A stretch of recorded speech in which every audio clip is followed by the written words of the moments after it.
ଏଇଟା ହେଉଛି ଭାଦ୍ରବ ମାସ। ତେଣୁ ଆପଣମାନେ ସମସ୍ତେ ଜାଣିଥିବେ ଭାଦ୍ରବ ମାସରେ ଖୁଦୁରୁକୁଣୀ ପଡ଼ିଥାଏ। ତ ଏଇଟା ଫାଷ୍ଟ ରବିବାର, ତ ଫାଷ୍ଟ ଖୁଦୁରୁକୁଣୀ।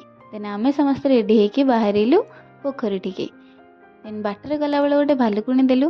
ଦେଇ ସାରିକି ପୋଖରୀଠିକି ପହଞ୍ଚିକି ଦେଖିଲୁ ପୋଖରୀରେ ବହୁତ ସାରା ପଦ୍ମଫୁଲ ଫୁଟିଥିଲା। ତେଣୁ ଆମେ ଗୋଟେ ଅଙ୍କଲକୁ କହିଲୁ, ସେ ଆମକୁ ପଦ୍ମଫୁଲ ଆଣିକି ଦେଲେ।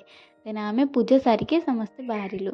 ଆଜି ବହୁତ ସୁନ୍ଦର ପାଗ ଦେଇଥିଲା, ତ ଆମେ ସମସ୍ତେ ଏନ୍ଜୟ କଲୁ ଆଉ ଘରକୁ ଫେରିଲୁ। ଘରକୁ ଫେରିକି ଆସିକି ଦେଖିଲି ବୋଉ ମୋର ଏଠି ପରଟା ଡାଲମା କରିକି ରଖିଥିଲା। ଦେନ୍ ମୁଁ ସେଥିରୁ ଖାଇଲି। ଦେନ୍ ଗଲି ଶୋଇବା ପାଇଁକି।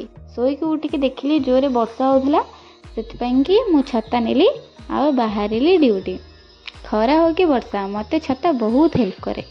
ଦେନ୍ ରାତିରେ ଫେରିଲା ବେଳେ ଟିକେ କୋଲ୍ଡ ଡ୍ରିଙ୍କସ୍ ପିଇଲି ଆଉ ଭାଇ ସହିତ ଆସିଲି।